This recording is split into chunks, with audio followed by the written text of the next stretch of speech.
Hi, this is Ilon Huang from the German department of Radio Taiwan International. A couple of months ago, I had the chance to interview the former cycling professional Lee Rodgers, who hails from England but has been living in Taiwan for 11 years. We talked about his experiences as a pro, but also about cycling in Taiwan and his involvement in Taiwan's cycling community. I already broadcasted the translated version of our interview, but I also wanted to give English-speaking friends and followers of Lee Rodgers and anyone who is interested in cycling the chance to hear the original interview. To make it more fun, I added some of Lee Rodgers' videos and pictures about his cycling experiences here in Taiwan to our conversation. So here it is. First, Lee Rodgers talked about his cycling background. Well, it's quite a longish story. I was an amateur cyclist, a racer from 15 to 18 in the UK, and I was doing pretty well. I was winning a few races, and I wanted to be a professional, but then when I turned about 17, 18, I was losing the passion for it. The weather was terrible in the winter in the north of England. There wasn't the kind of support system they have these days where it was a very popular sport. In those days, it was a very sort of minor sport. And I wanted to travel, I wanted to see the world, I wanted to do the kind of things that my other friends who weren't athletes were doing. So I decided to quit, and for the next 18 years I traveled around. Like I said, I lived in Japan, I lived in Thailand and Hong Kong. And when I was about 36 living in Japan, I put on a bit of weight and I didn't feel like going to the gym. I don't like sort of, getting on the treadmill and stuff. So I bought a cheap road bike, much to my surprise, because I hadn't missed it at all. And within about 2 or 3 days, I already had kind of a little training program going. And I think about 3 weeks later, I took part in this 50-kilometer, just a cycling challenge, but I came first. And that kept happening over the next 7 or 8 months. And before I knew it, I was racing with the professionals and the elite riders in Japan, traveling all over Japan, sometimes driving for 18, 20 hours, because I lived in the south and the races were up around Tokyo. And then one day, I got a call from a Canadian guy who was in Taichung, and he was the manager of a cycling team called Fuji Asia. And he asked me if I wanted to join his team as a professional rider. There's 3 different levels in professional cycling. The guys you see at the Tour de France, then there's Pro Continental, and then Continental. So it was the lowest level, but we were to take part in all the UCI Asia Tour races. So Japan, China, Vietnam, all over Asia basically. So I said, yeah, sure. And I was surprised that he wanted me to join because I was 37, but he'd heard good things about me, and then that was one of the main reasons why I moved to Taiwan. Okay, so that brought you to Taiwan, and you stuck with the team, and then you actually stayed here in Taiwan. Yeah, and in that same week that I got the job offer to come and join the team in Taichung, I'd been doing some freelance journalism for a Japanese cycling website. And the owner of that website asked me if I wanted to be the editor of a Chinese English version they were setting up. And it happened to be in Taichung as well. Oh, okay. I'd never heard of Taichung. I'd never had any real desire to come to Taiwan. I didn't know anything about it. And it just seemed like the universe was calling me to Taiwan. Okay. So I said, yeah, sure, okay, let's try it. And you came to the heart of the Taiwanese bike industry, basically. Yeah, and I didn't really know anything about this before. I had an inkling through some of the journalism I was doing and learning about Taiwan cycling manufacturing, but it was definitely in the heartland of the world cycling manufacturing industry, yeah. And then how long did you continue being a professional here on the Taiwanese team? I rode in with 2 or 3 teams in the UCI Asia circuit. I also went to the Tour of Oman, the Tour of Qatar. I did a little bit in Europe as well for a few months and raced with some of the guys that take part in the Tour de France. And after that, I became sort of a privateer. So I was getting sponsorship from some of the brands that I knew for, helmet brand, sunglasses brand, bicycle brand. And I was picking and choosing races to do around the world that interested me. Okay. So I did Transalp, which is a 7 or 8 day mountain bike race, starts in Germany, Switzerland, finishes in Italy. And I did another one called the Mongolia Bike Challenge, which is an event that I now work for as a communications manager. And I guess I've stopped doing really high-level competitive cycling about 5 years ago. Mm-hmm. So I had a career from about 36, 37 to 45. Okay. But you're still involved in cycling here in Taiwan. Can you describe now what you're doing now? Sure. So when I arrived in Taiwan, the first event that we did on that professional team was in Ilan, and it was an 8-kilometer hill climb. Mm-hmm. And in the car on the way back, the manager said to me, in a couple of weeks, we have an 18.5 kilometer hill climb. And that's what I heard anyway, 18.5. Okay. When I got the race book, it was 85 kilometers. Oh, okay. And this was the Taiwan KOM in its very first or second year. And I could not believe that there was an 85 kilometer mountain that I hadn't heard of. How could it not be famous? So we went down there, we rode the event. I think I came fourth. The weather wasn't great, but it was such a stunning event. The beauty of Tarako Gorge, and then riding up towards the summit, so much pain, but so much beauty. I was blown away by it. So I wrote an article about it, and then the organizers, the Taiwan Cyclist Federation, who organized the Taiwan KOM, they got in touch with me and said, we read your article and we loved it. You understand the passion and the reason for this event. They asked me if I would help them to promote the event internationally, and I said yes, and I've been doing that now for about 11 years. Okay. Can you shortly describe the KOM for listeners who might not be familiar with that? Sure. Brutal, amazing, life-affirming, life-destroying, breathtaking. And breathtaking, it takes the breath out of your lungs because it's so difficult, but breathtaking because of the beauty and the scenery. But it's an event, it's an amateur elite hill climb event. It starts in Hualien at Qinxingtan. So that's at 0 meters, maybe 1 meter above sea level. Then it goes up through Tarako Gorge. It starts at the gate and it goes to the top of Hehuanshan. It's 85 kilometers, and apart from 4 kilometers at about 70k where you go down a little bit, it's completely up. The first 77 kilometers or so are about 3.54%, which doesn't sound too much, but that's a long way to go. And to be steadily fighting gravity. There's hardly anywhere where you get any relief. And the last 8 kilometers are sort of the most famous in terms of the difficulty, because you're at about 2,800, 2,900 meters, and you've got 8 kilometers at about an average of 11 to 12%. It's super hard, super tough. And the worst part of it is the last kilometer.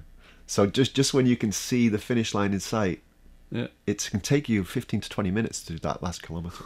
Oh, God. So it's extremely difficult, extremely rewarding. It's become a bucket list event for people around the world. And I'd say it's the most famous non-professional event in Asia. One of the most famous races in the world for amateurs. Okay, and there will be one KOM race this year too. Yeah, so we have the Taiwan KOM Challenge, which is the original one. That's the race event. That's on the last Friday of October, traditionally. But because it was so popular, we started a spring KOM and a summer KOM. It's actually called the Spring Road to Taiwan KOM and the Summer Road to Taiwan KOM. Exactly the same route, but the cutoff time for the riders is 9 hours, whereas the October event is 6.5 hours. Oh, okay. And it has a totally different energy. The KOM is proper like a race, a lot of adrenaline, very serious. The other two are a little bit more relaxed. Okay.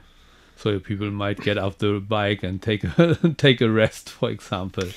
Yeah, they have more time to get up Take a it, break, and if you want to get the real feel of the event, do the one in October. Okay. But you need to train for it. You need to be fit. Yeah, for that okay. one. But you need to be fit. If anyone that gets up that mountain is a hero in my eyes. The guy that wins or the person that comes in last. Yeah, definitely. It's such a massive achievement to get up that on a bicycle. Definitely. And what else do you do? I think you have like a company, like cycling company and stuff. You promote cycling in general. Yeah, I mentioned earlier I work for the Mongolia Bike Challenge, which is a 7-day mountain bike race in Mongolia, which is another fantastic event. If anyone wants to do that, go and do it. It's an incredible experience, riding with yaks and wild horses and this kind of thing. So I do that. I also design events, working with the Taiwan Cyclist Federation. We have a new series called the Summit Series that just started this year. It's 3 events over 2 days, so multi-day events. That's a new one. We just had one in Yangmingshan that was very popular. I'm also a cycling coach. I've been a cycling coach now for about 11 years. It sounds a bit strange, but it's online coaching. So I structure the week's plan for the riders depending on their strengths and weaknesses, and get them ready for certain events that they want to accomplish. What kind of people are looking for it? Basically, like serious riders who want to participate in competitions, or is it also people who want to get fit? Or it's an array, really. It's obviously you need to have a bicycle, and you need to have some interest in road cycling or mountain biking or whatever your discipline is. I also coach triathletes and some swimmers and runners. Some people, their goal is to become a professional. I'm coaching one 18-year-old guy from India who wants to be a pro. I'm also coaching I coached a guy that was 72 years old. He wanted to do a 15-day event in New York. I coached a guy who was 52, not very fit at all, but he wanted to do the ride across America. And he did it. He beat the time that he thought he would do. It's a whole array of people. Some people just want to get fit, want to lose a bit of weight. Some people want to ride up a certain hill in a certain time, or to keep up with their friends on group rides. It's an extremely rewarding job. I wouldn't even call it a job, it's a passion. And the funny thing is that when my clients maybe win a little race or they get a personal best time on a certain hill, I'm happier than they are. And I get more of a thrill than when I used to win. It's a very strange feeling. But it's a really rewarding thing to do, to help people achieve their goals and their dreams. I know you've been here for 11 or 12 years. How has cycling evolved here? Because when I came here, the bicycle industry was like very important already, but Taiwanese themselves wouldn't cycle, basically. Yeah, it's changed a lot. When I first came here 12 years ago, you'd see a few people up in the hills on bikes. The bikes would generally be pretty, what we'd call low-level bike, an entry-level road bike. Their clothes would be a little bit baggy. They'd be wearing cycling clothes, but a little bit loose, a little bit baggy. You sometimes would see somebody on a Colnago, which is quite an expensive bike, maybe $5,000 US, but with a pair of tennis shoes. So not with the clip-in shoes. I wasn't looking down on these people. It was just that obviously the level of interest was much lower. And there was less people. Fast forward about 5 or 6 years to 2016, say, suddenly there was many more people. And if anyone in Taipei is around Taipei, there's the famous weekend ride up to Fanguizui. Sometimes there's 1,000 people up there on a good day. Whoa, okay. There's so many people. And in the past 3 or 4 years, I'd say it's caught up with the trend of cycling now. Cycling was originally just a pastime to lose weight or to go out and see the outdoors. Now it's become kind of a fashion thing too. There's the Rafa brand, there's a few other brands around where people are spending upwards of 10,000 NT just for a jersey. And everything matches. The socks match the watch, the helmet match the glasses, which I don't mind that either, because it's just great to see people getting out and enjoying the fresh air and taking part in this wonderful pastime. But you also still cycle privately. Where do you cycle here in Taiwan, or which areas, which regions are your favorite places to go? Well, when I originally arrived in Taiwan, I was in Taichung, so I was cycling around Nantou, which is a fantastic place to ride, really beautiful, especially around Sun Moon Lake and those mountains up there. And then I lived in Hualien, which sounds great, but I couldn't do the KOM every day, or it would kill me. I think, for me personally, the best place in Taiwan to ride is around Yangmingshan. Actually, to be in Taipei. Not in the winter when the weather's not good, but when the weather's good, you have so many options from Taipei. You can arrive at Taipei main station as a tourist, put your bike together, and within 30 minutes, you're in the national park, going up the mountains of Yangmingshan. Or if you go south, you're in Pinglin. Or you can go down towards Miaoli, where it's fantastic riding.